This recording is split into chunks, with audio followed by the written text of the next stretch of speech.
do that to send a message, but I definitely think like we definitely have the depth to where like if somebody's not doing what they're supposed to do, he definitely can move some people around. When Huber needs to send a message like that, we're not necessarily seeing the line changes, but how does he what is his line change?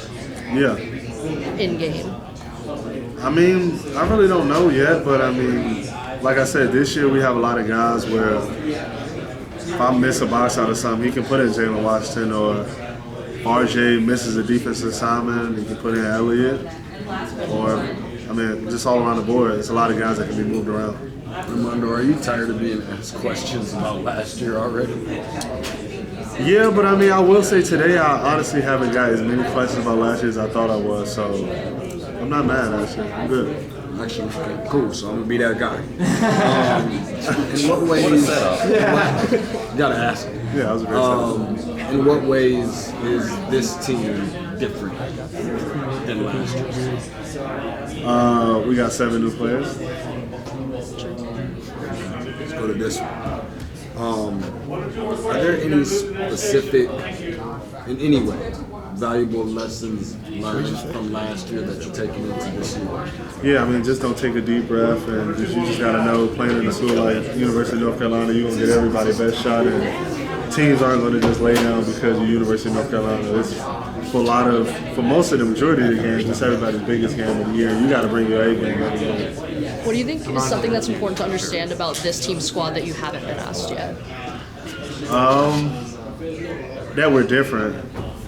I mean, I think a lot of people, just us being at UNC, try to tie last year into this year, but I mean, it's a completely different team. We got, like I said, a bunch of new guys. We got a different play style, how we play, so I think just knowing that and realizing that is just what we do for us. What's your takeaway from the scrimmage down at FAU? We can compete, and I mean, I don't want to jinx this, but we look really good defensively. That's what RJ said. That was really encouraging for me. I really thought we would struggle against FAU just because they had the experienced guys. They've been playing with each other. They made the run. They got 4 guards that can all score off the dribble. So I really thought, honestly, like going into that game, I didn't know what to expect, but it was really encouraging, like how we defended and like how we kind of just played smarter. I mean, we made a lot of mistakes. I didn't have a great game. So, I mean, and we won by a lot. So that just shows, like, this year we got depth and we got a lot of guys that's ready to play. How did it feel differently on the court, kind of the mesh and vibe you guys had together as opposed to last year? The trust is there. And, I mean, I think that was a huge problem for us last year. I think we didn't do a good job of trusting each other. But this year, I'm confident enough to go block that shot weak side because I know Cormac going to be there to be in front of my man and my man not get an easy dunk. And I think that's something that coaches have been just trying to hammer to us, is just trusting each other in every asset of the game, because that'll make everything easier and everything work. Armando, we're working on a series right now about tales from like a timeout huddle. So be it from Coach Davis or from Coach Williams, do you have a particularly memorable timeout or huddle story that you'd like to share? Ooh, no. It's got to be Roy. Let me think about it. Maybe during the title run?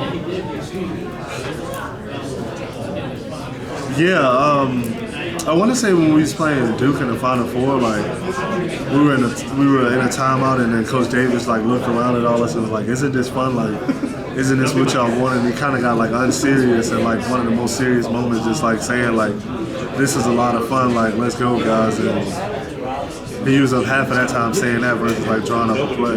What was your reaction when he's doing that? I mean, I guess it kind of did take our mind off like the seriousness of the moment, which in return made us perform better. So I thought that was a really good tactic to use. RJ was surprised when I told him. Hey, one more? Yeah, last one. RJ was surprised when I told him that Paxson had 13 rebounds in a game at Michigan State last year. Yeah. And he said, well, that makes sense because he sees a guy that grinds and goes after the glass lot. What have you seen from Paxson from the gritty side of him? Yeah, I mean, honestly, coming in, I didn't know he was going to be that good for us, and I think he'll be a huge impact player for us this year, just the way he can do a lot of the small things, like he dives on the floor for the loose ball, he can defend, he can knock down open shots, and he's experienced. So I think it's great having a guy like that who's played 4 years in college and ready to play. FAU, you guys started RJ, Cormac, Paxson. Harrison came in, right? Just want to make sure. That's what we had heard.